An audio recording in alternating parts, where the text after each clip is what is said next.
Başlayalım programımıza. DEM Parti Ahmet Milletvekili Adalet Kaya'yla programımıza başlamak istiyorum. Şimdi sunumda da söyledim.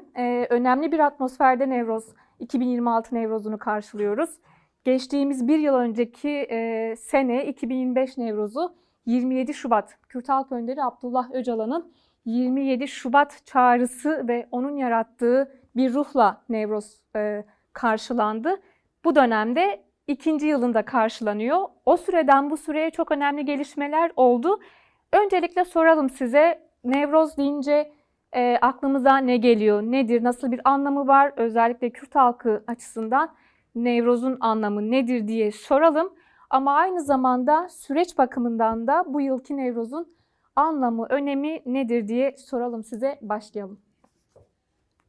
Evet, tam da belirttiğiniz gibi ben öncelikle bizi izleyenleri Nevroz ruhuyla ve Nevroz coşkusuyla selamlayarak başlamak istiyorum. Hepimiz oldukça heyecanlıyız. Tam da belirttiğiniz gibi tarihi bir eşikten geçiyoruz. Bu sadece biz Kürtler açısından böyle değil esasında. Bölge halkları ve dünya esasında bir dönüşüm krizi içerisinde ve yeniden bölgemizin şekillendiği, küresel güçlerin müdahalelerinin gerçekleştiği bir dönem ve tam da böyle bir dönemde aslında biz Kürt halkı olarak şu anda iyi bir noktadayız. Neden? Çünkü Kürt halk önderi Sayın Abdullah Öcalan'ın geçen sene 27 Şubat'ta başlatmış olduğu çağrı, demokratik toplum ve barış çağrısı gerçekten bizi pek çok açıdan hem bölgedeki ulus devletler karşısında hem de küresel güçler karşısında daha pozitif bir noktaya taşıdı. Bu oldukça önemli. Buradan başlamak istiyorum. Çünkü Nevroz dediğimiz zaman aslında Kürt halkının direniş tarihi de canlanıyor gözümüzün önünde. Kürtler Nevrozlarda varlık savaşlarını, aslında varlık mücadelelerini başlattılar. Yani imha ve inkar politikalarına karşı yaklaşık bir belki 100 yıldır yakılan her Nevroz ateşi aslında bir varlık ifadesiydi. Ne demekti? İşte Nevroz, oraya giden insanlar bir referandumda bulundular. Biz varız dediler, varım dediler. O nedenle oldukça önemli. Yani evet, diğer bütün halklar için de, Kürt halkı için de Nevroz yeniden doğuş demek, baharın gelişi demek, doğanın canlanması demek ama bizim açımızdan direniş anlamı, serhildan anlamı kazanmış ve gerçekten Kürtler Nevrozlarla demokratik devrimini başlatmışlardır. Bu anlamda çok büyük bir önemi var ve bu yılda Nevroz, belirttiğiniz gibi tarihi bir eşikteyiz. Önemli bir dönemeçteyiz. O yüzden çok anlamlı. Bir yıldır başlamış olan bir süreç var. Kürt halkının talepleri var ve bu talepler oldukça önemli ve bütün halkları etkileyecek talepler. Dolayısıyla biz 27 Şubat'ta Kürt Halk Önderi Sayın Abdullah Öcalan'ın başlatmış olduğu sürecin sahiplenilmesi, yaygınlaşması, bütün halklar tarafından duyulması gerektiğini düşünüyoruz. Çünkü bölgesel düzeyde de dünya genelinde de süren bir savaş var. Kürtler ve bölge halkları emperyalist güçlerin savaşının yanında da durmak zorunda değil. Çünkü bu zulüm karşısında biz bir duruş sergiliyoruz, bir direniş sergiliyoruz. Ulus devletlerin ya da işte Molla rejimi, İran'daki savaşı düşünürsek, Molla rejimi gibi despot rejimlerin yanında da taraf olmak zorunda değil. Evet, biz üçüncü yolu temsil eden o siyaseti, o demokratik siyaseti hayata geçirmeliyiz. O nedenle bütün Kürt halkı bugün Nevroz alanlarında öncelikle Sayın Abdullah Öcalan'ın fiziki özgürlük koşullarının oluşması için alanlara akıyor. Bir diğer talep Kürtlerin ulusal birliğinin sağlanması ki bu Rojava'ya yönelim sırasında kendiliğinden bütün dünyadaki Kürtlerin o ortak duyguyu, ortak ruhu açığa çıkarmasıyla her Kürt'ün gündemine girmiş durumda. Oldukça kıymetli bir talep ve son olarak da tabii ki üçüncü yolun, yani Kürt Halk Önderi Önder Abdullah Öcalan'ın ortaya koymuş olduğu demokratik siyaset, demokratik toplum paradigmasının yaşamsallaşması ve buna bağlı olarak da hem küresel devletlerin hem de Türkiye'nin harekete geçeceği, işte somut adımlar atacağı bir takım gelişmeler beklentisi var. Bu konuda da beklentiler oldukça haklı. Neden haklı? Çünkü bir yıldır tarihi bir süreçten geçiyoruz diyoruz. Bölgeyi ve dünyayı etkileyecek bir süreç bu. Önder Abdullah Öcalan'ın ortaya koymuş olduğu perspektif, paradigma oldukça kıymetli gerçekten. Çünkü son zamanlarda savaşa bakıyoruz. Mesela 28 Şubat'ta İran'a karşı başlayan yönelime bakıyoruz. Binin üzerinde sivil yaşamını kaybetti. Çocuklar yaşamını kaybediyor ve bütün bölgeyi bu savaş çukuruna çekmek isteyen emperyalist güçler var. Yani sadece yani Kürtler açısından değil, Türkiye de her an savaşa dahil olabilir bir risk altındadır. O nedenle Türkiye içeride barışı konuşurken, barış masası kurulmuşken dışarıda da kendini daha güçlü kılmak için Kürtlerle derhal daha somut adımlarla ilerlemek zorunda.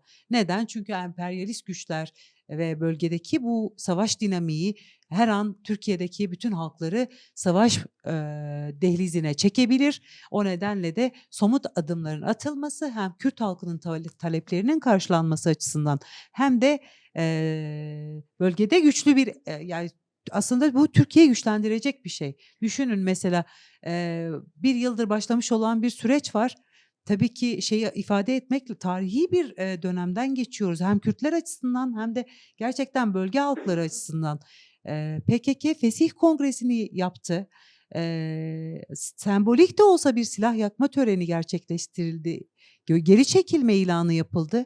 Ya bütün bu somut adımların karşısında henüz atılmış somut bir adım yok ve toplumun beklentisi, halkın beklentisi yasal düzenlemelerin yapılması. Çok önemli talepler, mesajlar bugüne kadar yapılan, kutlanan Nevrozlar'da açığa çıktı. Belki konuklarımız da her bir talebi, mesajı ayrı ayrı konuşmanın önemli olduğunu düşünüyorum. Çünkü Nevroz'un ruhunu da ve Nevroz'dan sonraki aslında sürecin de ruhunu etkileyebilecek beklentilerin karşılanması anlamında ve o taleplerin, açığa çıkan talepler üzerinden söyleyebiliriz. Şimdi mesela siz değindiniz, birlik dediniz. Yine Kürt Halk Önderi Abdullah Öcalan'ın fiziki özgürlüğünün sağlanması hemen hemen bütün Nevrozlar'da açığa çıkan tek slogan ve mesaj diyebiliriz. Ve bu yılki 2026 Nevroz'un şiarı da şiarlarından biri Nevroza Azadi ve Yekitiye Demokratik. Ben DEM Parti İl Eş Başkanı, Ahmet İl Eş Başkanı Abbas Şahin'e sormak istiyorum. Neden bu şiar seçildi? Bu birlik meselesi özellikle Rojava'ya dönük son saldırılarda birlik anlamında önemli mesajlar ve tartışmalar da açığa çıktı. Kürt halkı ve Kürt siyaseti örgütleri açısından, oluşumlar açısından. O sürecin mi bir etkisi oldu da Nevroz'da böyle bir şiar seçildi? Birlik konusunda ve bu şiar konusunda ne söylersiniz? Evet, vekilimizin kaldığı yerde ben devam edeyim isterseniz. O soruya daha geniş boyutlu bir cevap vermek için. Biliyorsunuz 100 yıl önce Orta Doğu yeniden şekillendirilince Kürtler de 4 parçaya ayrılarak Kürdistan'ın farklı bölgelerinde farklı ülkelerle yaşamak zorunda kaldı. Yani yaşamak zorunda kaldı çünkü kendi içerisindeki birliği ortadan kaldırıp kendi ideallerini gerçekleştirmek isteyen bir kapitalist modernite sisteminin uygulama aşamaları olarak karşımıza çıktı ve çok ilginçtir. O 4 ülkede de her türlü asimilasyon programları uygulandı. Şimdi bu asimilasyon programlarına baktığımız zaman dilinden, kültüründen, yaşam tarzından, statüsünden birçok şeyin artık sümen altı edildiği, halkın kültürel anlamda yok edildiği, o da yetmedi fiziksel anlamda soykırıma uğratılacak boyuta kadar getirildiğini gördük. Bu neden geldi? Kapitalist sistemin bir özelliği vardır. Böl, parçala, yönet bir anlayışı vardır. Tam da birlik burada başlıyor işte. Şimdi bu sadece Kürtler için mi derseniz, evet şu anda Orta Doğu'da Kürtlerin bir arada olması demokrasinin, insan haklarının ve Orta Doğu'daki barışın teminatı olarak karşımıza çıkıyor. Neden? Çünkü Kürtlerin olmadığı bir denklemde ne siyaseti uygulayabilirsiniz ne de yeni bir çözümü ya da yeni bir toplum oluşturabilirsiniz. Ondan kaynaklı olarak Kürt halkının birlikte beraber hareket ettiği bir sürecin içerisinde gerçek anlamda Önder Apo'nun ortaya koymuş olduğu paradigmayla da yepyeni bir toplum oluşturma aşamasına geçilecekti. Ki şu anda da o aşamaya geçiliyor. Bu aşamaya geçilirken özellikle uluslararası kamuoyuna baktığımız zaman hem çok ciddi anlamda bir desteğin aynı zamanda kapitalist sistemlerin de çok büyük saldırıları var. Kapitalist sistemin saldırıları sadece devletler nezdinde değil, yerel işbirlikçileri vasıtasıyla da bu paradigma hedef haline getiriliyor. Neden diyeceksiniz? Çünkü 100 yıldır uygulanan ulus devlet sistemlerinden Orta Doğu'ya yaptığı tek şey kaos, kan, gözyaşının oluşmasından başka bir şey değildi. Fakat bunun alternatifi ne olabilirdi? Bununla ilgili 100 yıl boyunca uygulanan ne real sosyalizmde ne de ulus devletlerde bir çözüm önerisi ortaya çıkmadı. Kapitalist sistem her yapıyı kendisine göre şekillendirip kendisine enerji haline getirdiği bir sürecin içerisinde geçtik ve Önder Apo'nun ortaya koymuş olduğu paradigma gerçek anlamda üçüncü yolun da olabileceğini insanlara gösterince, ki bunu biliyorsunuz Amerika'nın Suriye temsilcisi, siyasi temsilcisi Tom Barak'ın söylediği şey şuydu. Şu an burada uygulanmak istenen, ki Rojava'da uygulanmak istenen sistem kapitalist modernitenin altına uyuyor. Neden? Çünkü halkların kendisini ifade edebildiği, birlik içerisinde olabildiği bir süreci gösteriyordu. Şimdi soruya gelelim. Dediniz ki Nevroz birlik Nevroz'dur. Evet, Kürt halkının birliği aynı zamanda ezilenlerin de birliği olarak karşımıza çıkıyor. Şimdi baktığımız zaman Amerika'nın istediği an her yere saldırabilme gücünü nereden görüyor? Halkların bir arada olmamasından kaynaklı olarak görüyor. Önder Apo'nun şu an paradigmasının sürekli saldırı altında kalmasının sebebi nedir diye dediğiniz zaman bu birliği ortadan kaldıraraktan aslında her şeyi değiştirmiş gibi görünen, ki Orta Doğu'nun şu anda haritası da değişiyor, siyaset de değişiyor ama nasıl değiştiğine de bakmak gerekiyor. Halklar lehine mi değişiyor yoksa sadece kapitalist sistem lehine mi değişiyor?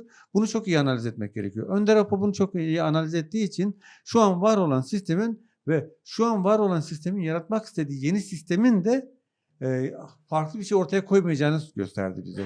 Çünkü hiçbir şeyi değiştirmeden her şeyi değiştirdiğini düşünürsünüz. Hiçbir şeyi değiştirmemek için de her şeyi değiştirmek gerekiyor diye bir söz vardı. Şu anda o uygulamaya konuyor. Ulus devletlerin yerine gene kapitalist moderniteye ve uluslararası emperyal güçlere bağımlı hale getirilmiş olan sistemler oluşturularak aslında var olan sürecin devam ettirilmesinden bahsediyor. Bu sadece Orta Doğu için mi geçerlidir? Baktığımız zaman Latin Amerika için de geçerlidir. Avrupa için de geçerlidir. Afrika için de geçerlidir.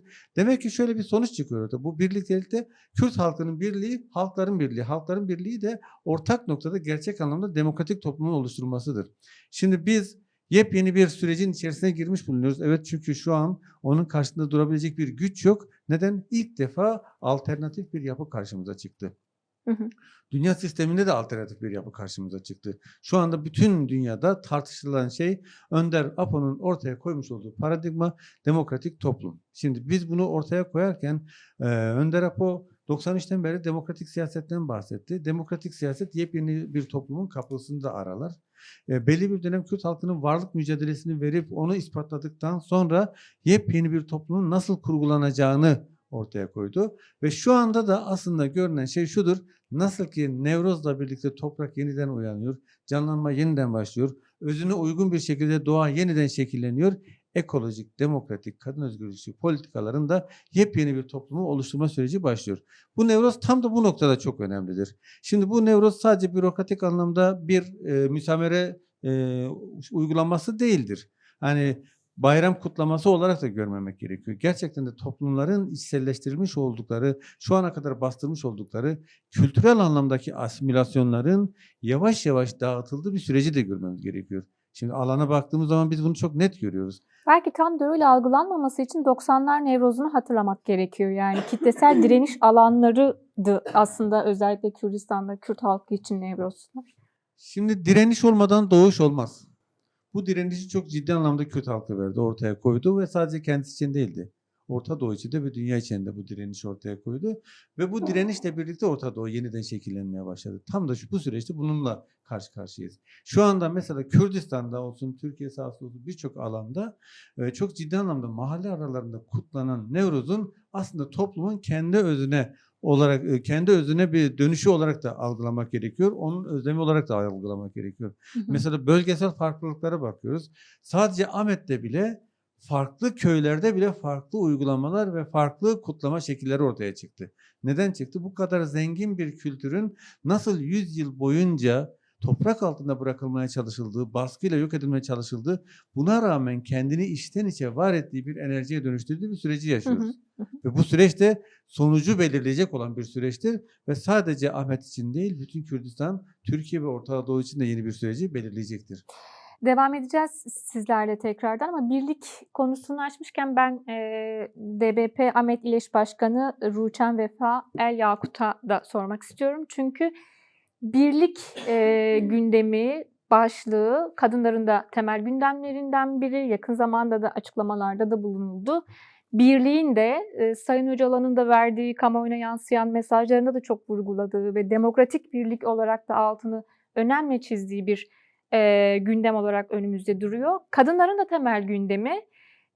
Bu 2026 Nevroz'un da şiarlarından biri ve kadınlar bunun öncülüğünü yapma iddiasını yaptıkları açıklamalarda da ortaya koydu. Kadınlar tam da Nevroz'a giderken birlik çalışmaları anlamında neler yapıyor, nasıl bir birlik tahayyül ediliyor, neden bu kadar önemli, kadınlar açısından ne anlam ifade ediyor soralım size. Ben öncelikle şöyle söyleyeyim, Şehit Sema Yüce'den Zeki Alkanlara, Rahşan ve Ronaylara kadar bedenini ateşten bir köprü yaparak 8 Mart'tan Nevroz'a bir ateşten köprü yaratarak aslında bir Nevroz iradesini ortaya koydular. Şöyle ki gerçekten bugün de Arin Mirkanlardan Mahsa Aminilere kadar ve en sonunda Deniz Çıyalara kadar bütün kadınların direniş ruhuyla aslında toplumun özgürlüğü, toplumun birliği ve aslında halkların özgürlüğü ve birliği için çok büyük bedeller, çok büyük mücadeleler, çok büyük direnişler gösterdiğini görmüş olduk. Şehitlerimizle buradan saygıyla anmak istiyorum öncelikle.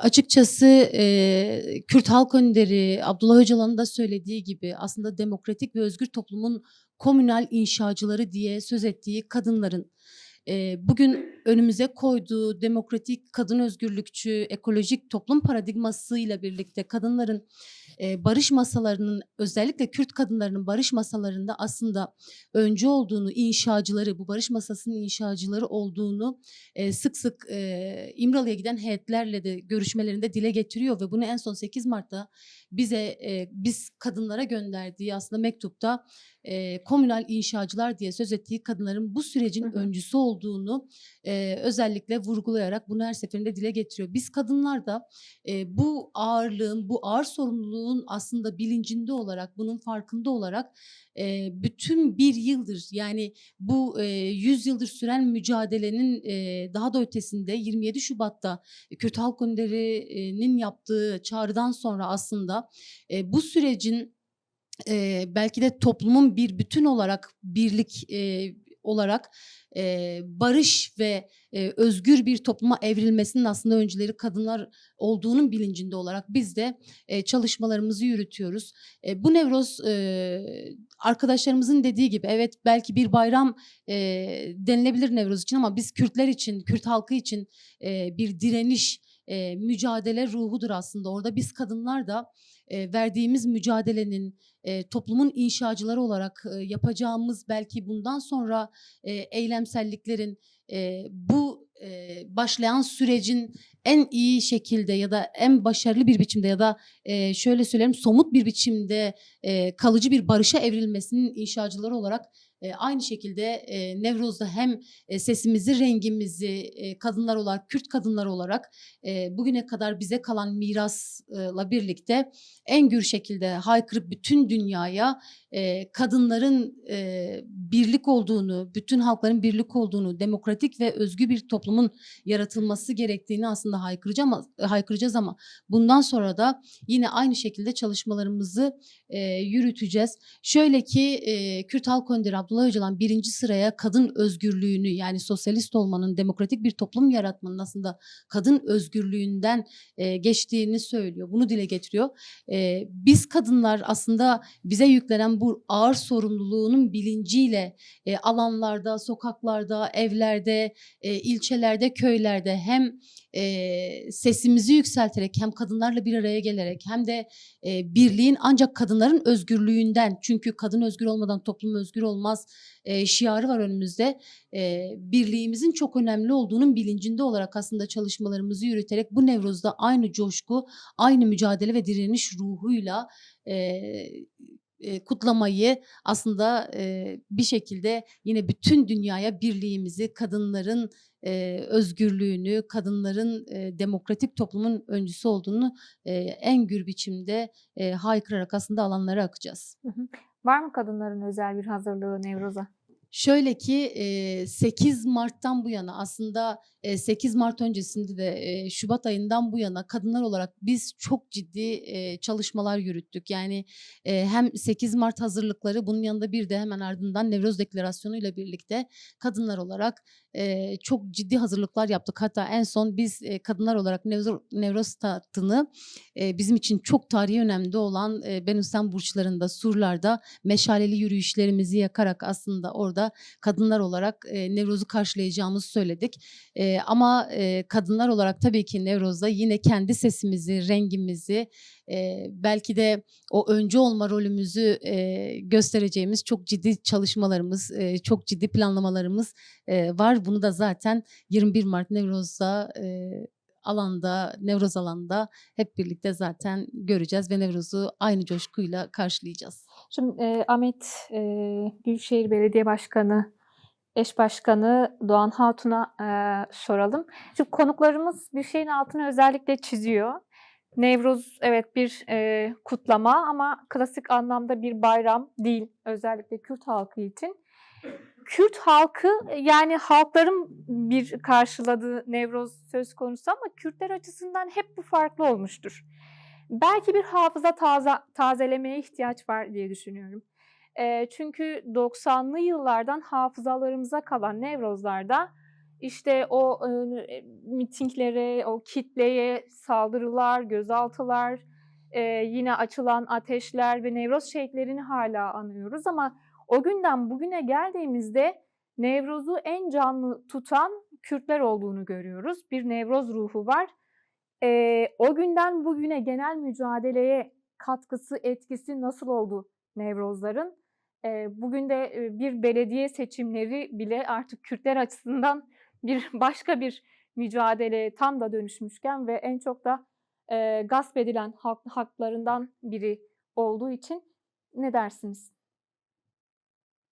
Ben de öncelikle bütün halkımızın Nevroz'unu kutluyorum. Elbette ki de Demirci Kava'dan başlayıp zulme karşı mücadelenin sembolü haline gelen Nevrozlar Orta Doğu halkları için bir bayram olarak kutlanıyor. Yani zulüm edenden kurtulduğun gün aslında. Ve bunun da işte bahar ayına denk gelmesiyle de birçok halk daha sonraki yıllarda da tabii bu binlerce yıllık bir hikaye. Ama Orta Doğu'da zulme karşı direniş olarak Demirci Kava'dan sonra bir tek Kürtler bir mücadele aracı olarak kullanıyor Nevroz'u. Yine dönemin zalimleri veyahut dönemin iktidarlarına nasıl Demirci Kava bir umut olduysa da bugün Kürtler açısından da özgürlük mücadelesi bünyesinde bu mücadeleye kendi bedenini ateşe verip bu mücadeleye bir yol açan, bir ışık tutan onlarca yoldaşımız şehit düşmüştür. Bir kez daha saygıyla, minnetle anıyoruz arkadaşlarımızı. Ve her giden günün de bu mücadelenin büyütüldüğü ve bugünkü ismiyle belki eş başkanımız dillendirmedi ama belki de özgürlüğü taşlandıracağımız bir Nevroz anına denk geldi. Elbette ki de 50 yıllık son Kürt Özgürlük Hareketi'nin 50 yıllık mücadelesi ve Demirci Kava'dan başlayan yaklaşık 3000 yıllık bir mücadele var Orta Doğu'da zulme karşı. Halkların direnişi ve günümüzde de bir önceki yılın da yani 2025'in Nevroz'u da benim açımdan bence bütün Kürt halkı açısından da böyledir. İlk defa Kürt partilerinin temsiliyet düzeyinin en yüksek olduğu bir Nevroz oldu ve bunun bir yıllık bir çalışma olarak görmemek gerekiyor. Yani elbette ki onlarca yılın emeği, fedakarlığı ve bu fotoğraf karesini Diyarbakır Nevroz'u verdiğinde bütün halkımıza da çok ciddi bir birliktelik ruhunu, bir demokratik birlik ruhunu da oluşturan bir sembol oldu aynı zamanda. 2025 Nevroz'u. Ve 2025'ten günümüze Orta Doğu'da şekillenen, başta Kürt halkı şahsında şekillenen ve Kürt halk önderi Sayın Abdullah Öcalan'ın da yine 2025'teki deklarasyonunun umudu Nevroz'da şekillendi ve halkta taban buldu aslında.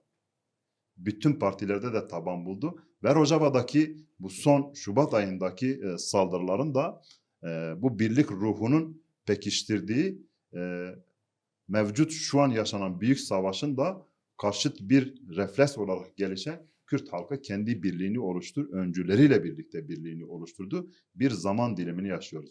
Özgürlük anı da Türkiye'deki bu mevcut yaşanan barış sürecinin artık taşlandıracağı, belki de bu barış mesajlarının somut yer edinebileceği bir bayram olarak da insanlar umut ediyor ve bu özgürlüğü isteyen herkes de Ahmet'te bu Nevroz'da buluşacak.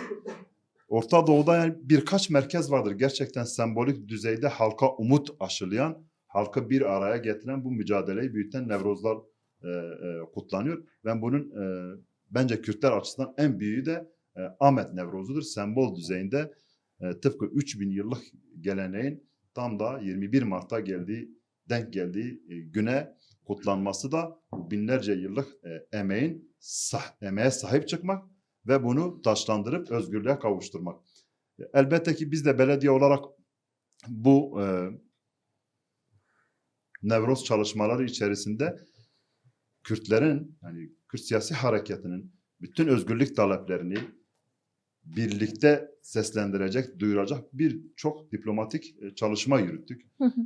Türkiye'deki bütün devletlerin büyük elçiliklerine Nevroz davetlerimizi ve birçoğu da katılacağına dair bilgi de geri dönüt de yaptılar. Biz onların hazırlıklarını yapıyoruz. Kuvvet ve ihtimalle belki de son yılların en büyük diplomatik Nevroz'una da dönüşecek sanki, öyle görünüyor. Ama en önemlisi meselesi de hakikaten halktaki bu coşku, bu ruh özgürlüğü an be an yaşamış, hissetmiş ve olgunlaştırmış bir Nevroz'dur da aynı zamanda, ki ilçelerimizdeki, köylerimizdeki Nevrozlar bize bunu gösteriyor. Bir kez daha çağrı yapmak gerekiyor. Yani bu coşkuyu, bu özgürlüğü birlikte yaşamak isteyen amasız bütün halkların Nevroz günü Ahmet'te buluşması gerektiğine inanıyoruz.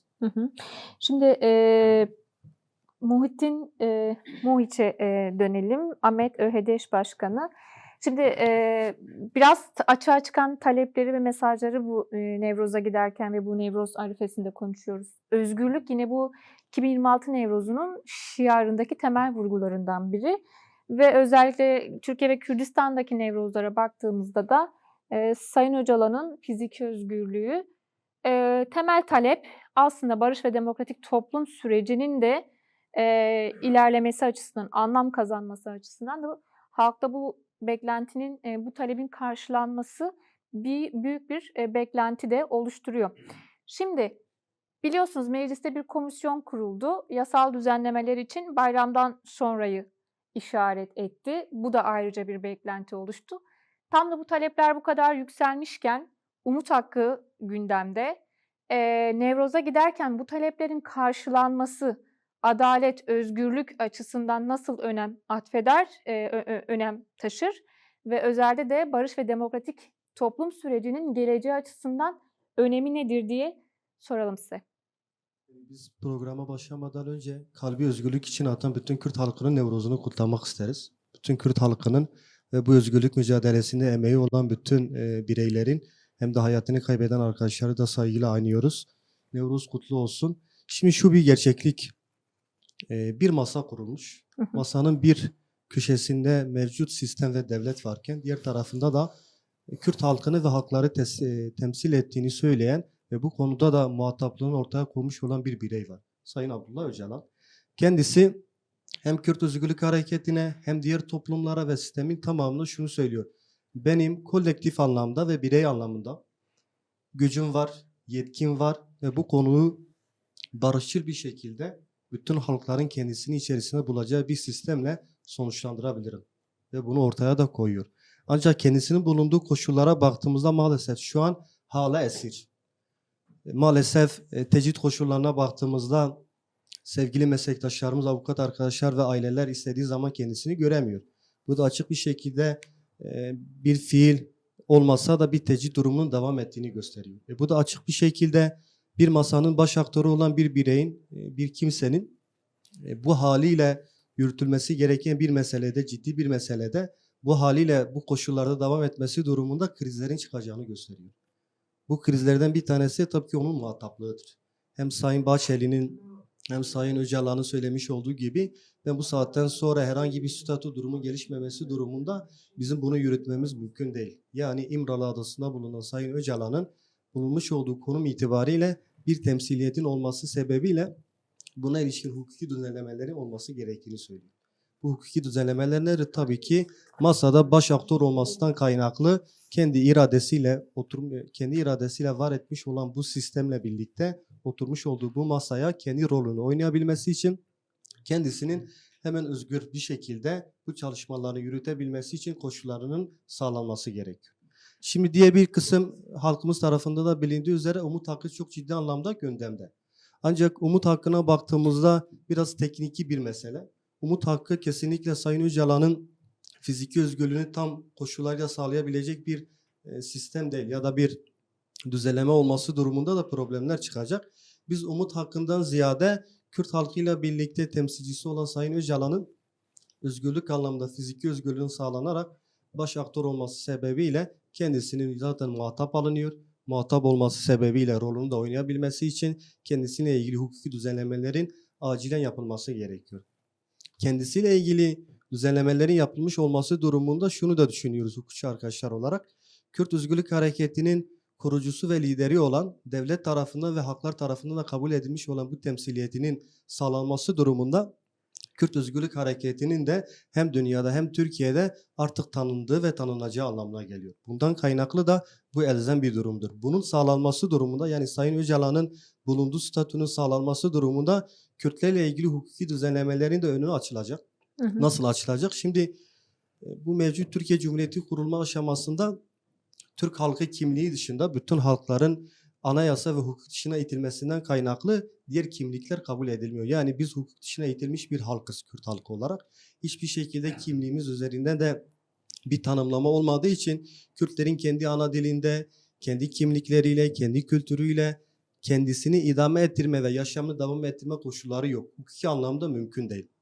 Nasıl olabilir? Kendisini Türk milletinin bir parçası olarak gördüğünde bu mümkün olabiliyor. Ancak Sayın Öcalan'ın şahsında bu hukuki statünün düzeltilmesi durumunda Kürt halkının önündeki bu kimlik meselesi, hukuk meselelerin birçoğu zaten kendiliğinden ortadan kalkmış olacak. Bu da çok önemli. Bu sebeple Sayın Öcalan'ın hem toplum nezdinde hem de dünya nezdinde ve halklar nezdindeki muhataplığı aşikardır. Bu durum Kürt halkı açısından da nettir. Şu an burada bulunan huzurundaki bütün arkadaşlar açısından da nettir. Kürt hukukçu kimliği olan bütün meslektaşlarımız açısından nettir.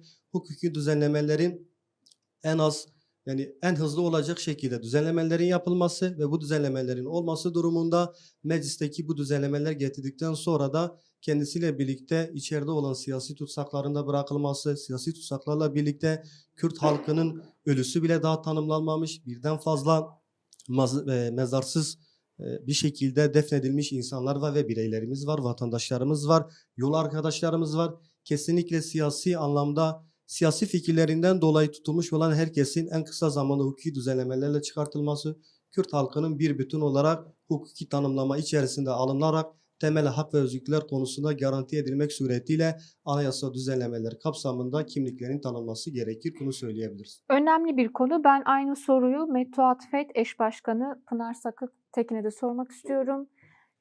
Çünkü Kürt halkının bu özellikle süreç başladığından beri beklentisi, talepleri de biraz da zindanlar, tutsaklarla ilgili. Hem süreç bu bir ikinci yılına girmişken nasıl bir yansıması oluyor zindanlara, Nevroz'a giderken bu yönlü talepler var. Tam da yasal düzenlemelerin hayata geçirilmesinin de tartışıldığı bir süreçte siz neler söylemek istersiniz? Beklentileriniz nedir bu konuda? Ben de ilk başta Kürt Halk Önderi Abdullah Öcalan'ın bugün haklı mücadelesi için içeride bedel ödeyen tüm cezaevindeki tüm tutsak arkadaşların, Kürt halkının ve tüm halkların Nevroz'unu kutlayarak söze başlamak istiyorum. Evet, yepyeni bir süreçten bahsettik ve her şeyden önce bir Nevroz'a doğru gidiyoruz, yeni bir Nevroz'a doğru gidiyoruz. 2 yılı aşkındır girdiğimiz süreç, evet bu sürecin bir tarafı var. Bu sürecin bir tarafı da bugün cezaevleri.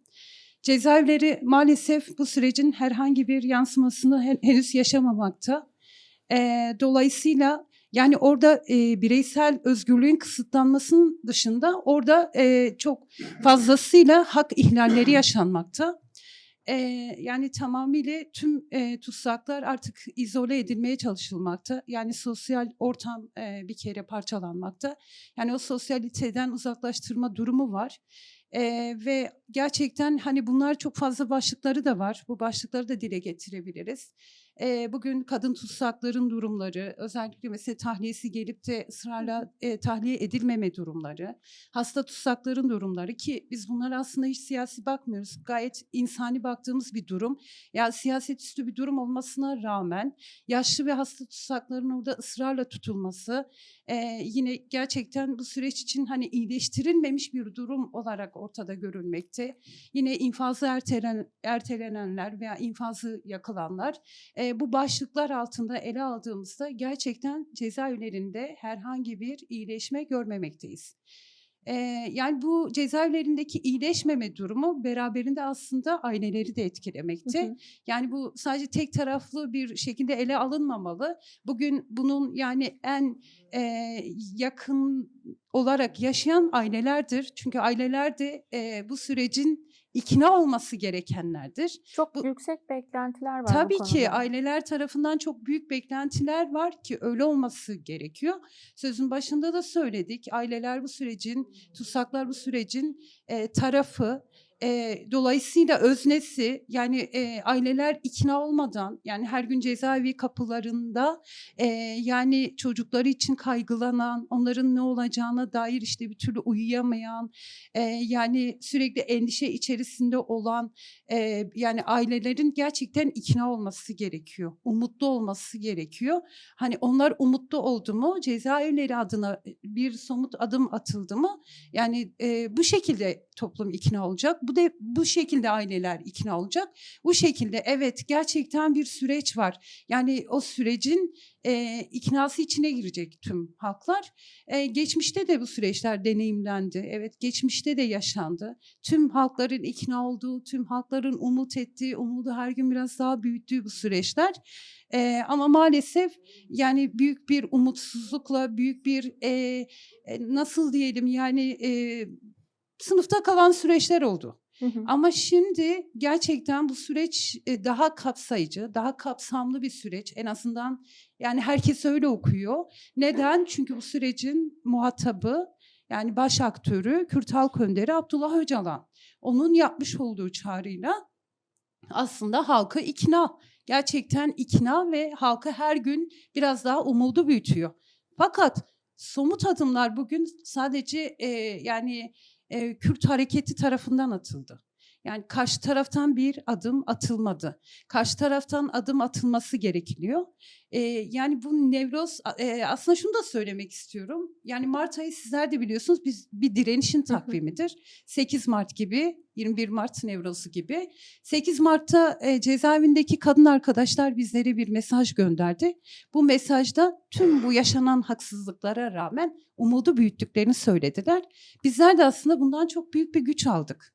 Aldığımız güçle şunu temenni ettik. Bir dahaki 8 Mart'ta bu arkadaşlarımızla beraber bir arada 8 Mart'ı kutlamanın olasılığını, ihtimalini büyüttük.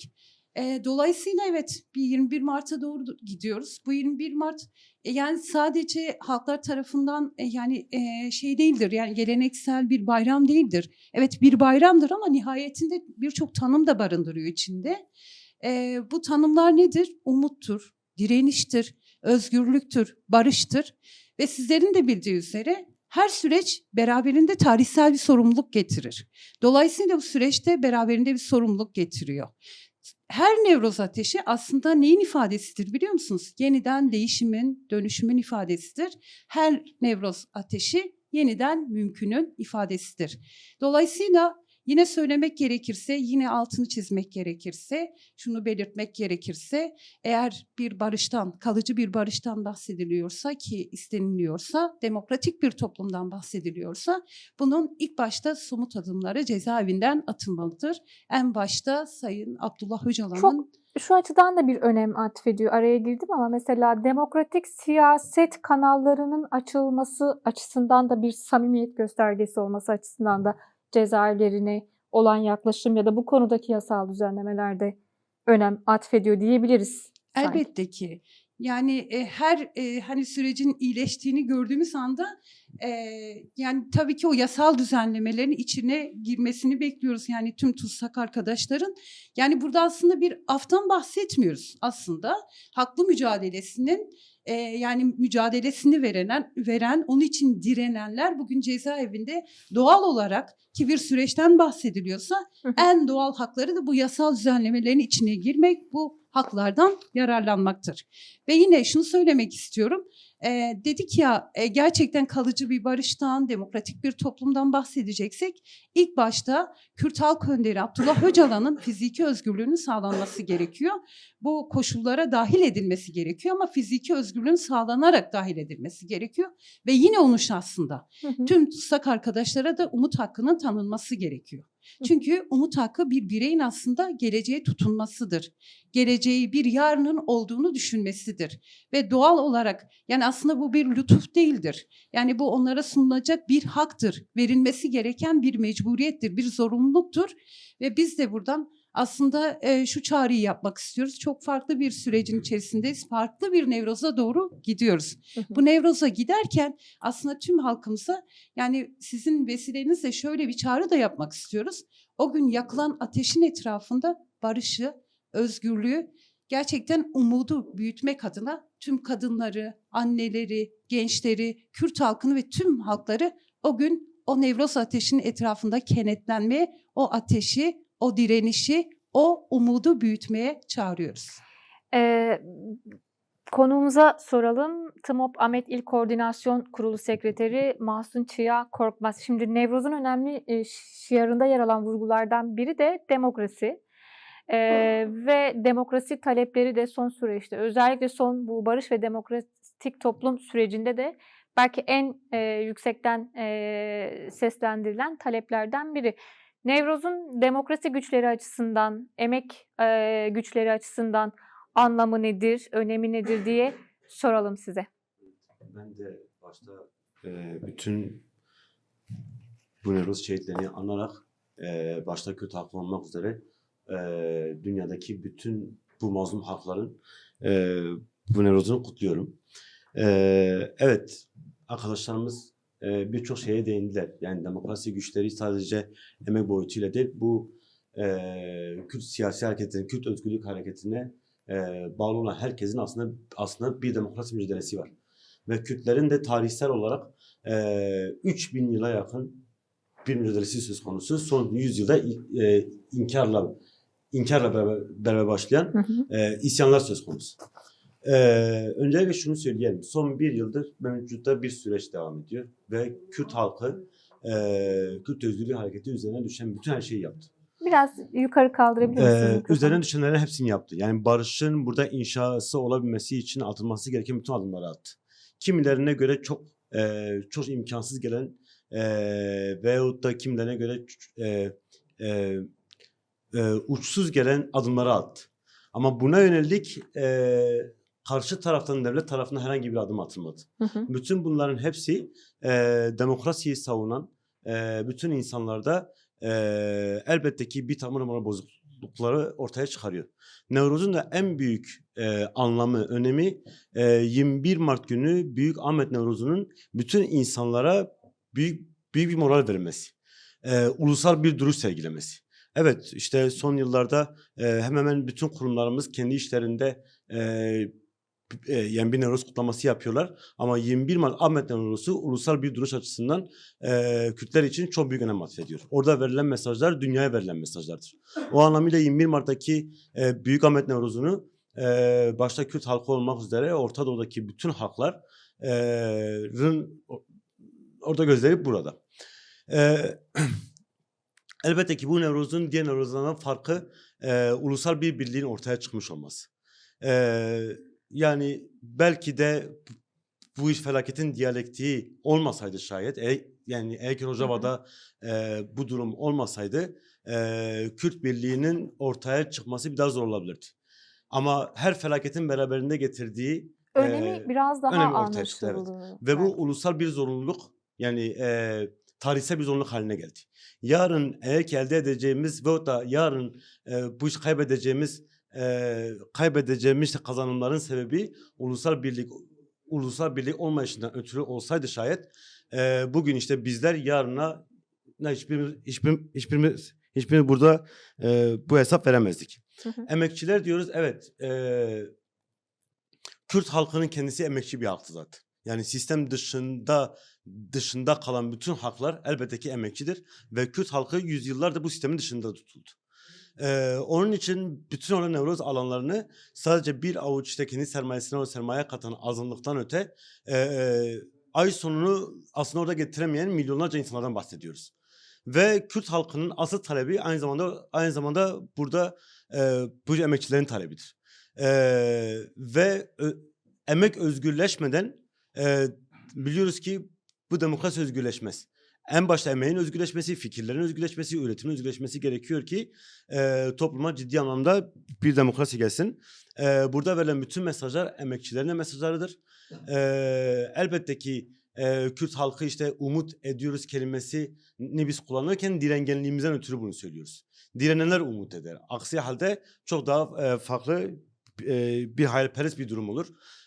Direnmişliğimizle ve direngenliğimizle bu umudu daha çok büyütmek için 21 Mart bu Ahmet Nevruz'unda daha çok ses çıkarmak için orada olacağız. Sağ olun, teşekkür ederim. Konudan devam edelim. Genel İş Ahmet Birnoğlu Şube Eş Başkanı Heval Anahtar Kaya da bizimle birlikte. Şimdi 2026 Nevruz'u tüm halkların, işçilerin, emekçilerin, kadınların talepleriyle de gittiği bir direniş, mücadele alanı aynı zamanda. İşçiler, emekçiler, özelde de kadın emekçiler, işçiler açısından Nevruz'un önemi nedir? Hangi taleplerle 2026 Nevruz'unu karşılayacaklar? Öncelikle kadınların, emekçilerin, gençlerin ve yüreği özgürlük için atan tüm halkların Nevruz'unu kutluyorum.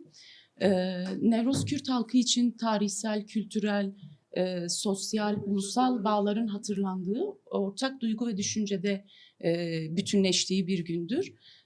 Bizler de Demirci Kava'nın 3000 yıl önce yaktığı özgürlük ateşinin etrafında biz emekçilerin talepleri tabii ki eşitlik, özgürlük, adalet olarak devam ediyor. Geçmişten günümüze yüzyıllar boyunca bu ateş eğer yanmaya devam etmişse Kürt halkının burada mücadele sürekliliğini, eşitlik, özgürlük, barış talebinin sürekli halde olduğunun göstergesidir. Emekçi kadınlar olarak bu seneki Nevruz'a çok daha farklı bir anlam yüklüyoruz açıkçası. Taşeronlara, işsizliğe, sömürüye, ezilen ezilmeye karşı sesimizi alanlarda daha güçlü bir şekilde çıkaracağız. Şimdi bizler biliyoruz ki Kürt kadınları özgürlük mücadelesini sırtlayan, öncülüğünü yürüten kadınlardır. Kadınların direnişi aynı zamanda yaşamın, barışın, eşitliğin, adaletin bir teminatıdır. Bizler de Nevruz alanlarında kadınların bugüne kadar kazanımlarını, mücadelesini 2026 Nevruz'unda daha güçlü bir şekilde sahip çıkacağız ve daha güçlü bir şekilde ifade edeceğiz bu kazanımları. İşçi bakımından şöyle yaklaşabiliriz. Hepimiz biliyoruz ki işçi sınıfı, emekçi, ezilen sınıflar sistem içerisinde hiçbir zaman kendi emeğinin karşılığını alamıyor. Tarih boyunca Nevruz da bize şunu gösteriyor. Bir isyanın sembolü haline gelmiştir bizler için. O yüzden bu Nevruz'da da o sisteme, düzene karşı isyanımızı aslında dile getireceğiz emekçiler olarak. Türkiye'de mesela şu hep böyle çok temel bir şeydir ama genelde de göz ardı edilir. Emek, işçi cephesi bununla biraz sınırlandı ama savaştan da çok etkilenen bir kesimdir.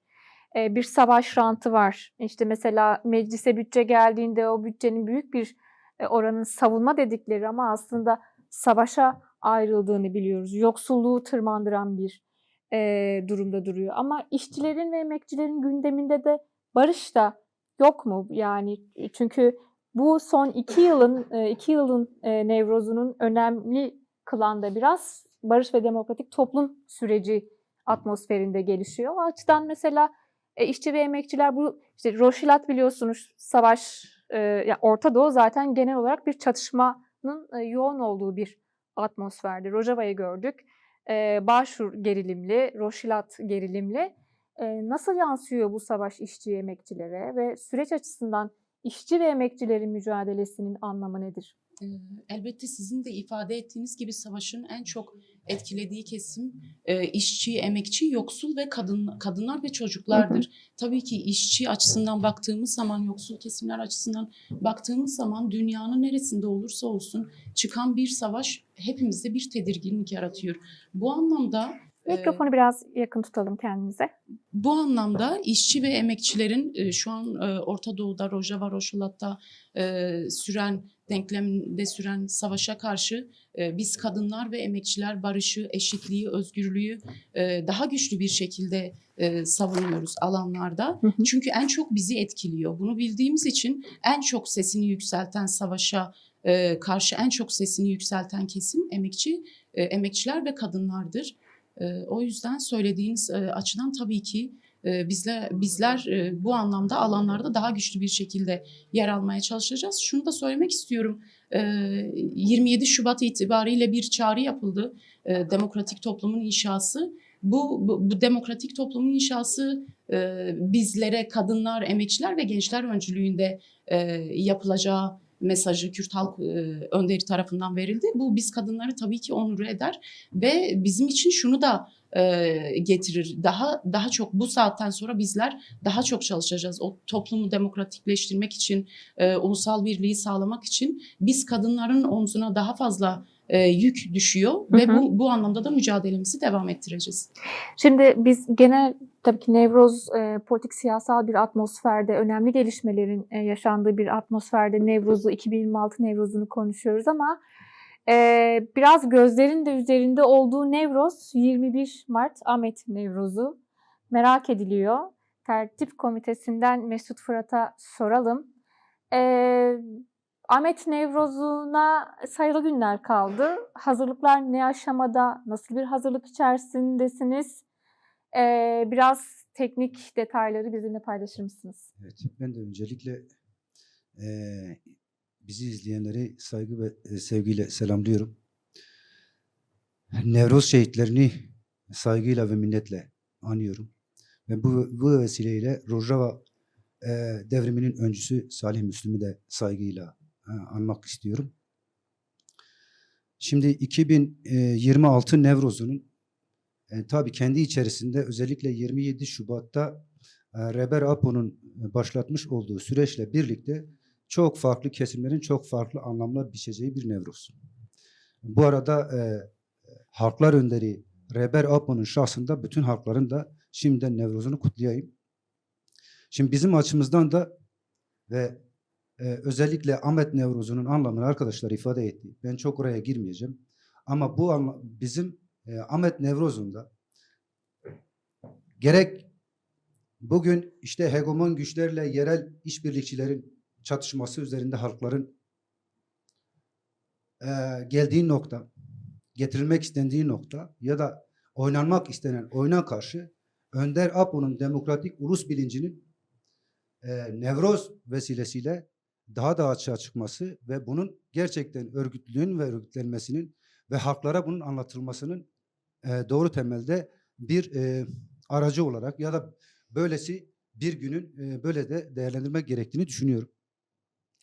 Çünkü baktığımızda işte Rojava'ya saldırılar sürecinde sonra özellikle demokratik birlik ya da işte ulusal ittifak ya da ulusal birlik adı altında aslında Önder Apo'nun hem yerel gerici güçlere karşı hem de hegemon güçlere karşı geliştirmiş olduğu üçüncü yolu başka bir noktaya çekmek isteyen ve bu anlamda bir itibarsızlaştırma kampanyasının da gerek özel savaş yöntemleriyle gerekse de çoğu zaman aslında bunun karşısında durmaya çalışan belli küçük de olsa belli kesimler tarafından bu sürekli dillendiriliyor. Bu anlamda 2026 Ahmet Nevroz'u Önder Apo'nun şahsında üçüncü yolun ve Kürt Demokratik Birliği'nin anlam ve ifadesini de bulacağı bir gün olacak. Bizim de bütün hazırlıklarımız bu temeldedir. Halkların yaklaşımı da ilçelerimizin, köylerimizin bütün kutlamalarında da öne çıkan slogan ve şiar bu temeldedir. Bunu ifade edeyim. Bir diğer boyutuyla hani işin teknik kısımlarıyla ilgili bizim görevli arkadaşlarımız, 500 tane görevli arkadaşımızdan tutalım da işte sahnelerimizin kurulması, Büyükşehir Belediye'mizin öncülüğünde halkımızın oraya taşınmasının da kolaylaştırılması anlamında her anlamda bir hazırlığımız var bu temelde. Onu ifade edeyim. Şunu söylemek istiyorum. Yani Önder Apo 90 Nevrozlarında Kürt halkı için şöyle bir tanım yaptı. Nevroz halkı diye tarif etti. Yani gerçekten bizim açımızdan iki bayramın da iç içe geçtiği, bir bayramın direniş bayramının arefesi olduğu bir süreçtir. Ve bu anlamda da bizim evet ulusal kıyafetlerimizle, evet çok net taleplerimizle bunları dile getireceğimiz bir Nevroz halkının 90'ların demokratik devriminin gerçekten bugün amaçlarının gerçekleşeceği bir süreçtir. Aslında 27 Şubat'ı tarif ederken de biraz bu temelde tarif etmek gerekiyor diye düşünüyorum. Yani 27 Şubat aynı zamanda 90'ların Nevroz halkının ortaya koyduğu amaç ve amaçların gerçekleşmesi ile ilgilidir. Burada müzakere süreçleri, diplomasi bu anlamda çalışmalar yürütülür ama özelde bu halkın kendi taleplerini özellikle Reber Apo'nun meşru baş müzakereci olduğunun bütün dünya kamuoyuna kanıtlandığı ve bunun referandumunun olacağı bir Nevruz'dur. Buna bu temelde yaklaşmak gerektiğini ben de böyle ifade edeyim. Teknik olarak da dediğim gibi hazırlıklarımız tamamlanmak üzeredir. Bunu da söyleyerek bitireyim. Şimdi ben Abbas Şahin'e sormak istiyorum. Bu Nevruz'a giderken geçen seneki Nevruz'da biliyorsunuz bir tartışma diyelim ya da bir Kürt halkının bir talebi vardı ve o yönlü bir tartışma yürütülmüştü. Kürt halk önderi Abdullah Öcalan'ın görüntülü bir mesajının geçen seneki Nevruz'da alabileceği, alamayacağı ya da o yönlü talepler çok açığa çıkmıştı. Şimdi Kürt halkının bu talebi, yani Sayın Öcalan'ın fiziki özgürlüğünün sağlanması, onunla iletişim kurma, görüşme talepleri çok net ortada duruyor. Bu yılki Nevruz için adadan, İmralı Adası'ndan beklediğiniz bir mesaj var mı diye soralım. Şimdi şöyle söyleyelim, evet, bu Nevruz'un isminde de olduğu gibi özgürlük ve demokrasi Nevruzu olarak geçiyor. Özgürlük, Önder Apo'nun özgür olmadığı bir yerde Kürt halkının özgürlüğünden bahsedilemez. Önder Apo'nun bulunduğu noktanın statüsüzleştirmesi Kürt halkının statüsüzleştirmesidir diye bakıyoruz ki Önder Apo'nun özgürlüğü demokrasiyi de, ülkeye demokrasiyi de getirecek olan bir durumdur. Tabii ki bizim de beklentilerimiz var bu noktada. Yani daha çok şöyle, halkın beklentisi görüntüsünden ziyade fiziki olarak kendisi halkıyla birlikte bütün dünya halklarına sunmuş olduğu demokratik toplum paradigmasını anlatabileceği özgür koşullar olarak görüyoruz. Ki aslında bu süreçte şunu da bize gösteriyor. Bundan sonra artık geri dönülmez bir yoldayız ve mutlaka bir mesaj gelecek. Bu mesaj, bizim temennimiz kısa bir süre içerisinde Önder Apo'nun halkıyla buluşup fiziki olarak meydanlarda kendi halkına hitap ettiği bir süreci yaşamak istiyoruz ki halkın beklentisi de bu noktadadır. Tabii ki süreç devam ettiği için belli prosedürler gerekecektir. O prosedürler de uygulamaya konacaktır ama nihai nokta Önder Apo'nun halkıyla buluşmasıdır. Son yarım saate girdik. Ahmet Nevruzlu ile devam edelim. Şimdi Tertip Komitesi'nden Mesut Fırat teknik hazırlıklardan biraz bahsetti ama 21 Mart'ta Ahmet halkı nasıl gidecek Nevruz alanına? Belediyenin bu yönlü çalışmaları, hazırlıkları nasıl? Ben küçükken hatırlıyorum, biz hep yürüyorduk Nevruz'da. Çok da keyifli oluyordu ve hala da anılarımızı anlatırken bu temelin ne kadar bize moral motivasyon katından bahsediyoruz. Elbette ki Normal Ramazan bayramında da bizim belediyenin bütün araçları ücretsiz zaten. Aynı şekilde tertip komitemizde de hem kırsal ilçelerimizde hem de şehir merkezimizde Nevroz alanına gelecek bütün araçlarımız ücretsiz olarak halkı taşıyacaktır. Bu konuda bir problem yok. Bir de ben ÖHED'den arkadaşımıza, Muhittin arkadaşımıza sormak istiyorum. O gün için son dönemlerde çok rastlamıyoruz çok ciddi engellemeler ama yer yer kimi sorunlar, aksaklıklar veya engellemeler yaşanabiliyor. Bu noktada nasıl bir hazırlık var? Biz özgürlük yani Özgürlük için Hukukçular Derneği Diyarbakır Şubesi olarak hem hazırlık komisyonu hem tertip komitesinde yer alıyoruz. Yani ÖHD kurulundan beri zaten güvenlik ve hukuk meselesinde Nevruz alanlarında sorumluluk alıyor.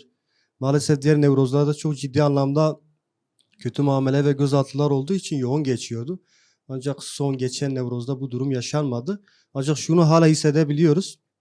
Güvenlik şube hukuka aykırı olan uygulamalarına devam ettirebiliyor. Yani devam ettirebiliyor. En büyük örneği de şu an Mesut arkadaşın üstündeki kıyafete Nevruz alanında sorun çıkartma ihtimalleri var ama bütün halkımıza buradan çağrımızdır. Mesut arkadaş da şuradan bizim için bir örnektir. Giymiş olduğu yöresel kıyafetlerin hukuki açıdan bir suç unsuru olmadığını bütün halkımıza belirtmek isteriz. Bunu söylerken sadece Muhittin Muçi olarak söylemiyorum. Yaklaşık 2000 sayısı olan ÖHD Özgürlük yani ÖHD'nin üyesi olan bütün avukat arkadaşlar da bu fikirdedir. Aynı şekilde güvenlik şubenin esas almış olduğu hukuk düzenlemesindeki Yargıtay kararları da bu bu fikirdedir. Bundan dolayı halkımızın yöresel kıyafetlerini giyerek Nevruz'a gelmesi gerektiğini söyleyebiliriz. Biz çok ciddi anlamda hukuki problemlerin yaşanacağını düşünmüyoruz.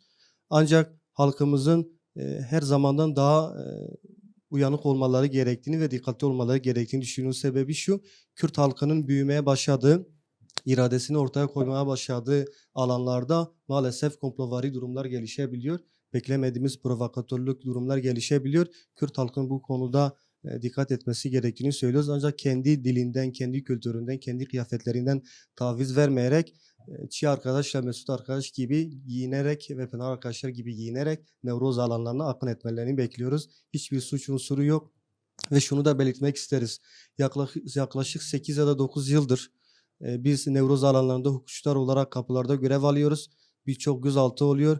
Maalesef bu gözaltılar sadece sindirmeye dönüktür ve bu gözaltıların hiçbirisinin sonraki aşamada bir iddianame konusu olup bir davalama ya da yargılama meselesinin yapılmadığını kesinlikle görmedik. Çok spesifik bazı durumlar dışında her Nevruz'da 300-405 kişi alınıyor ancak her biri takipsizlikle yani herhangi bir suç unsuru olmadığı tespit edilerek savcılıklar tarafından takipsiz kararı veriliyor. Yapılan sindirme ve baskı uygulama biçimleriydi. Şu an bunu yapamadıkları için Mesut arkadaş gibi kıyafet giymiş olan arkadaşlar üzerinde manipülasyon yapılmaya çalışıyor. Bu konuda da buna kesinlikle izin vermeyeceğiz ve görevli arkadaşlarla birlikte orada yer alacağız.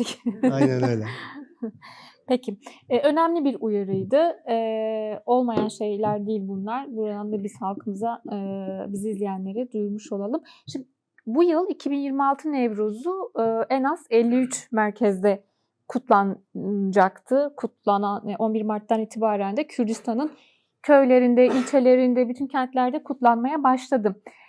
DBP olarak size soralım. Şimdi bugüne kadar kutlanan Nevrozlarda nasıl bir ruh vardı? Genelde gerçekten hani hem taşınan fotoğraflar, posterler ve genel anlamda açığa çıkan temel mesaj Kürt Halk Önderi Abdullah Öcalan'ın fiziki özgürlüğüydü ama Kürdistan'daki şu ana kadar yapılan Nevrozlara dair izleniminiz nedir? Kadınlar hangi talebi öne çok çıkarıyor? Nasıl bir coşku ve ruh var şu an?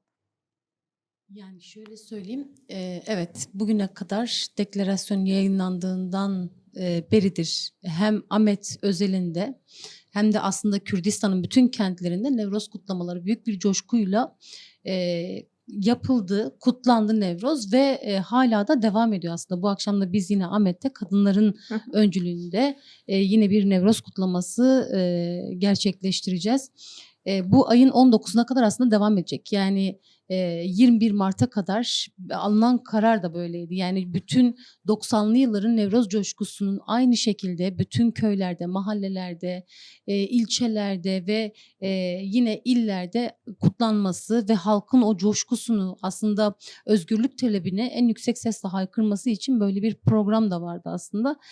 Halkın da zaten doğalında böyle bir talebi vardı ve doğalında yaşanan kutlamalar oldu diyebilirim. Ama şöyle ki mesela dün Çınar'da, Ahmet'in ilçesi olan Çınar'da yaptığımız bir Nevroz kutlamasında böyle küçük bir miting havasında aslında yine halkın, özellikle gençlerin, kadınların ve özgürlüğünü, gençlerin, çocukların özgürlüğünü isteyen annelerin yoğunlukta olduğu bir Nevroz kutlamasıydı. Şöyle ki orada bile yine işte polis bariyerleri, arama noktaları kurulmuş ve çok ciddi bir güvenlik önlemi alınmıştı. Aynı şekilde gündüz yine Bismil ilçesinde bir çocuk gözaltına alınmıştı. Yani biz Kürtler de aslında en baştan beri söylediğimiz, yani bizim talebimiz özgürlük ve demokratik birlik. Yani şu an Orta Doğu'nun kaynayan bir kazan olduğunu, Rojava ile başlayan saldırıların şu an Roşilat'ta devam ettiğini, aslında Anglo-Sakson aklın, İngiltere ve Amerika aklının Orta Doğu'yu kendi çıkarları çerçevesinde dizayn etmek istediğini ama bunun karşısında duran bir Kürt halk önderinin olduğunun, bunun paradigmasının bir ışık olduğunu, aslında bütün halklara, sadece Kürt halkına değil, bütün halklara bir ışık olduğunu, aslında ön açıcı bir yol olduğunu, üçüncü bir yol olduğunun bilincindeyiz biz.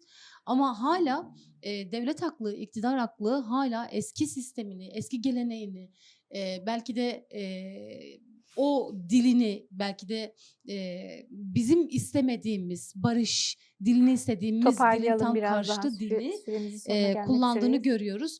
Şöyle ki bütün ilçelerde, köylerde biz çok ama çok coşkulu Nevroz kutlamaları, özellikle kadınların ve gençlerin öncülüğünde olan Nevroz kutlamaları gerçekleştirdik.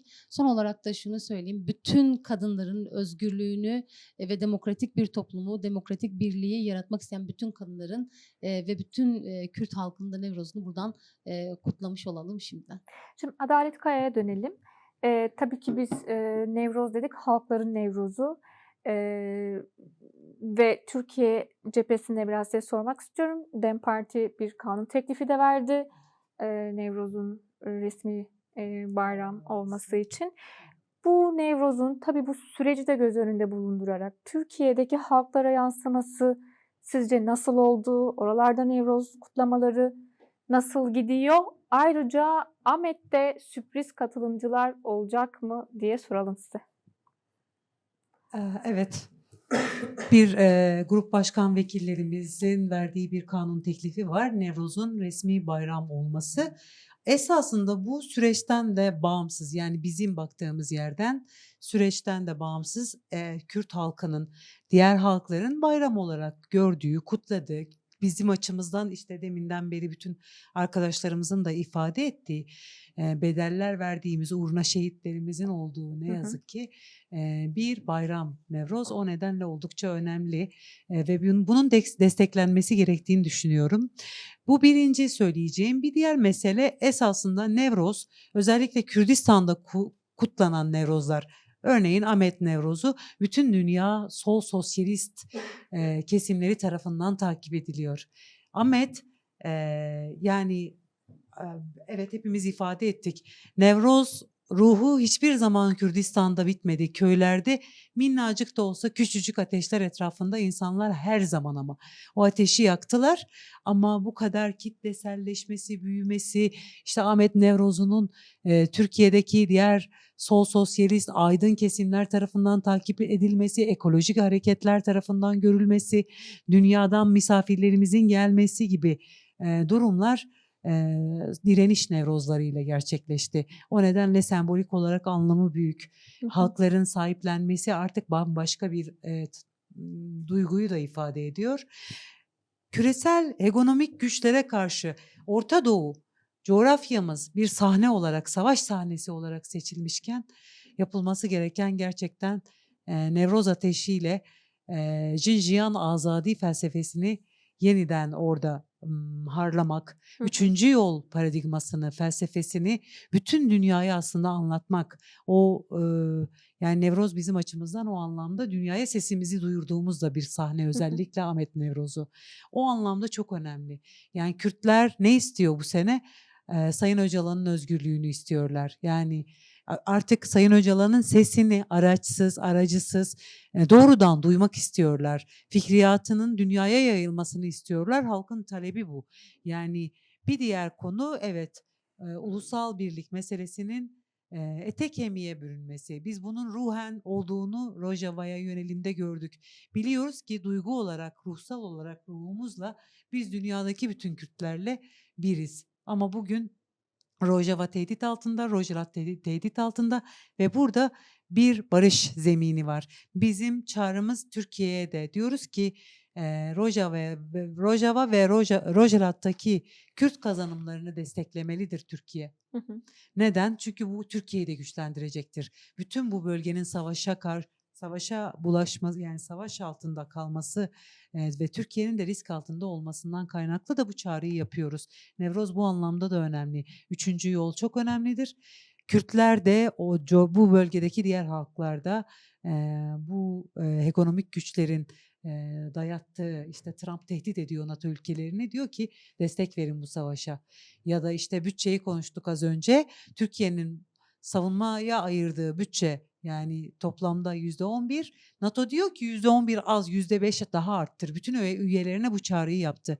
Hayır, biz bu korkunç halklar üzerinde uygulanan bu savaşların karşısında üçüncü yol çizgisini, ulus devlet baskıcı rejimlerine, Molla rejimlere karşı üçüncü yol felsefesini, paradigmasını ve demokratik siyasetini savunuyoruz.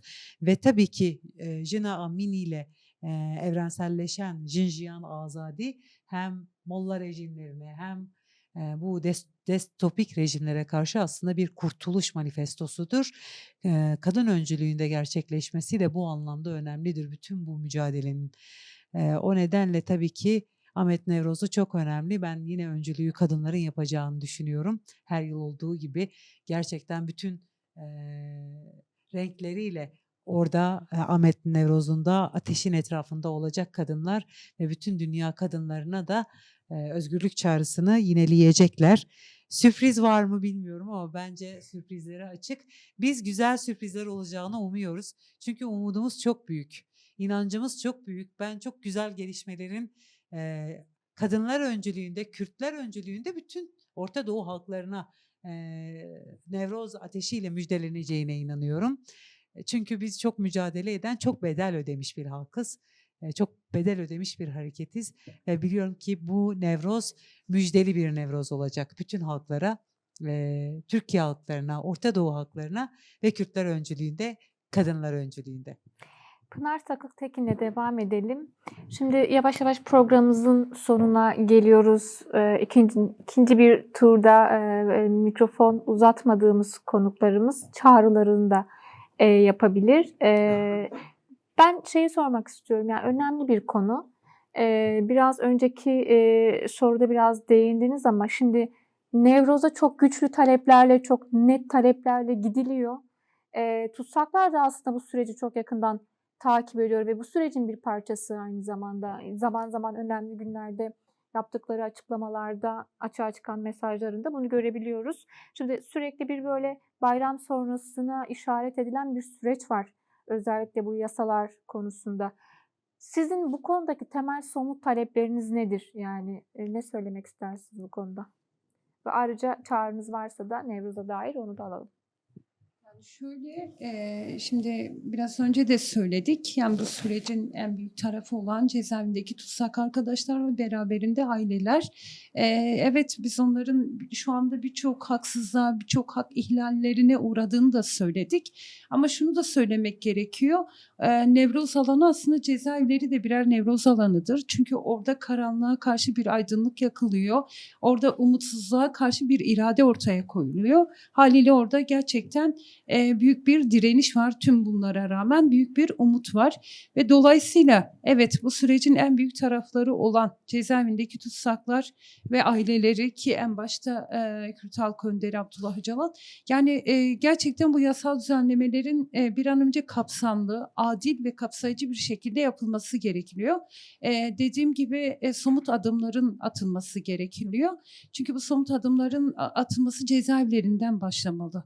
Yani bunun en büyük Mesela son süreçte çok tartışmalı bir Evet. konu. Sürekli tahliyeler engelleniyor Evet, kurullar engelleniyor. tarafından. Sürekli hak edilmiş tahliyeler bile engelleniyor. Hatta çıkanların işte sanki sürece dair Evet. çıktıkları söyleniyor. Bunu da burada belirtmek isteriz ki aslında sürece dair bir çıkış değildir. Bu bir lütuf değildir. Gecikmiş tahliyeler Artık zaten. tabii gecikmiş, hak etmiş tahliyelerdir.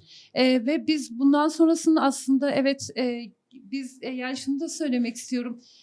Geçen yıl da bayramda bunu konuşmuştuk. Hani bir bayramda tüm artık arkadaşların ve bu paketten yararlanacağına dair bir umudumuz vardı.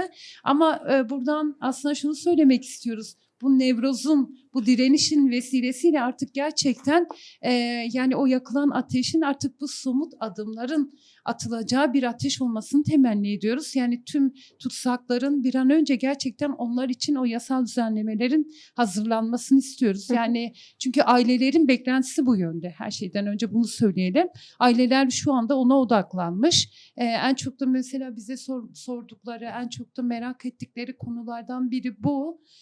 Yani o yasal düzenleme olacak mı? Çünkü o konuda umut çok büyük ve bizim de buradan temennimiz o umudun bir an önce yerine gelmesi, o somut adımların atılması ve tüm tutsakların bu haktan bir an önce yararlanması gerekiyor. Biz bunu temenni ediyoruz. Bu temennilerle biz çağrı yapıyoruz. Bu çağrımızda da diyoruz ki işte yakılan o ateşin etrafında o beklenilen artık o somut adımların artık atılması gerektiğini söylüyoruz. Masum Çiğe Korkmaz, sizin de Ahmet Nevruz'una dair bir çağrınız varsa alalım. Yani evet, birçok şeyi söyledik. Ahmet Nevruz'u bütün dünyanın bu gözü kulağının olduğu bir yer. Özellikle Ahmet Nevruz'undan yapılan çağrılara ilgili olan tarafların buna çok ciddi bir şekilde bir kulak vermesi ve arkadaşımızın da bahsettiği gibi bu sürecin bir adım sonrasına gitmesi için ivedi ve pragmatist adımlar atılması gerekiyor artık. Diğer türlüsü de her dört parça Kürdistan için, Ahmet'ten bu Mahabat'a, bu Kobani'den Taş Hevler'e kadar dört parça Kürdistan'da Kürtlerin kendi ulusal birliğini, demokratik ulusal birliğini oluşturması elzemdir. Tarihsel olarak yani bu dönemin Puçezor'un rolü budur ve bu zorun rolünü bir an önce orada yerine getirmemiz gerekiyor diye düşünüyorum.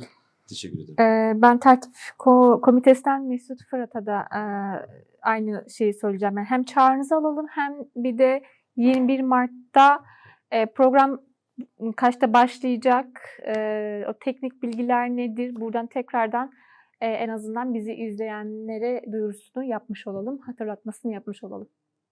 Program saat 11 gibi başlayacak. Yani ona kadar hazırlıklar tamamlanacak. İşte emniyetin de orada bir şey olacak. Alanın 6 tane kapısı var. Bir protokol kapısı, 5 tane de halkın giriş yapacağı kapılar.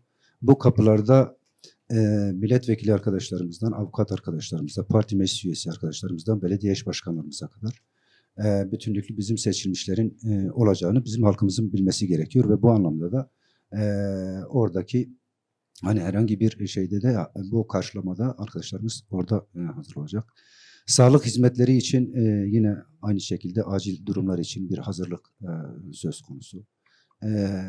Onun dışında hani lavabo ve benzeri bütün altyapı şeyleri de tamamlandı. Yani bu anlamda sadece şunu belki söylemek gerekir.